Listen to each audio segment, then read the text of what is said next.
All right, the next step in completing our block letters in perspective is we're going to make it look like it's grounded. Just like you see a shadow of my pencil, right there, it makes contact with my pencil, right there. So if I had it up here, there's space between my pencil and the shadow, so it's not grounded. We're going to do that down here. Um, so we're going to draw the shadow attached to your bottom letter.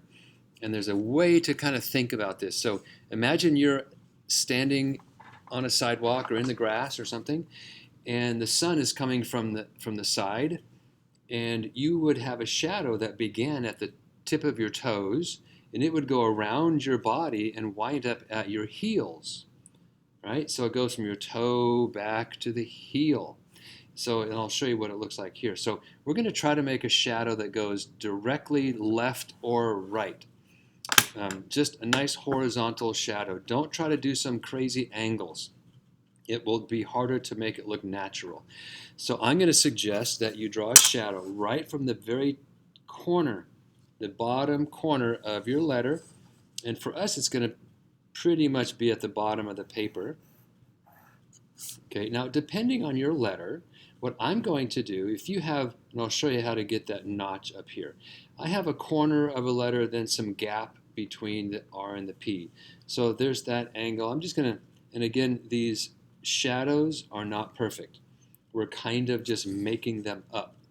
And then I'm going to draw another straight line to kind of suggest the edge of the P or something. Now we are, again, these are purely fictional.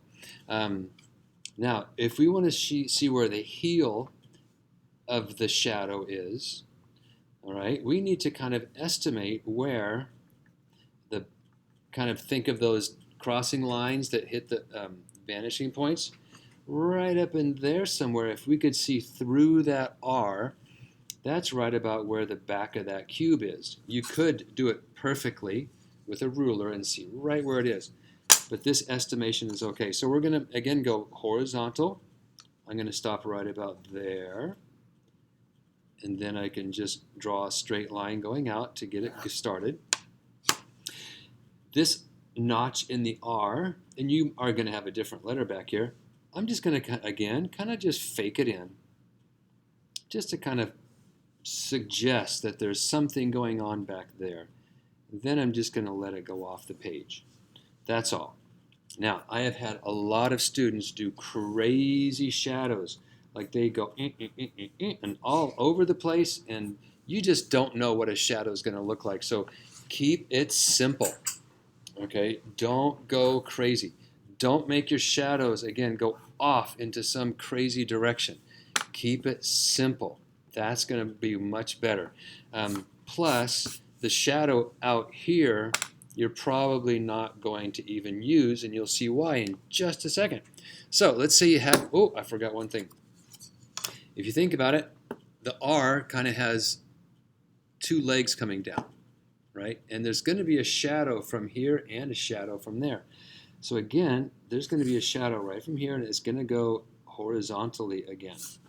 So this space right in there is actually a shadow, just like that shadow there. Okay, so some of your letters might have that. An M might have that.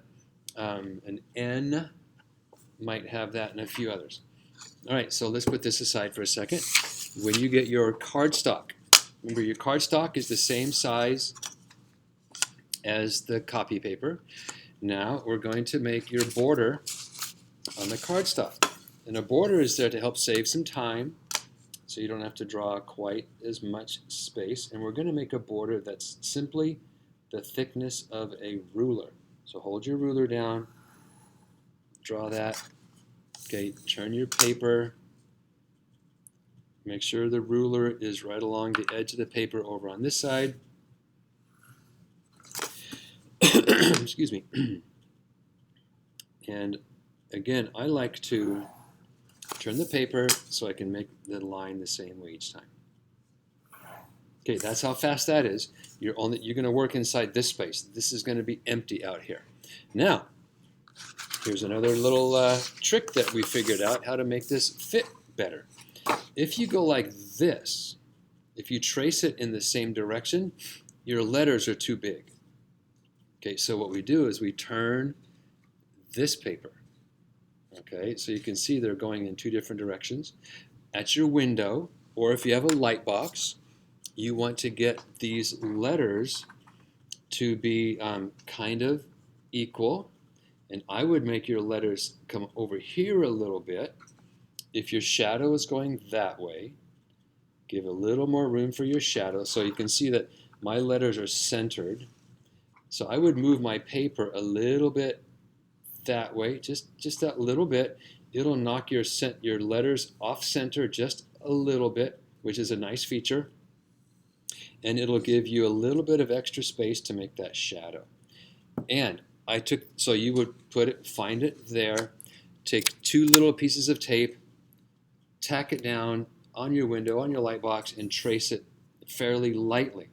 Now, I took the shortcut and did that on the other side, upside down. So that's what it'll kind of look like before you start coloring. So you see that gives you space up here, gives you a little bit of extra space right down here, and you can see how the shadow kind of gets cut off.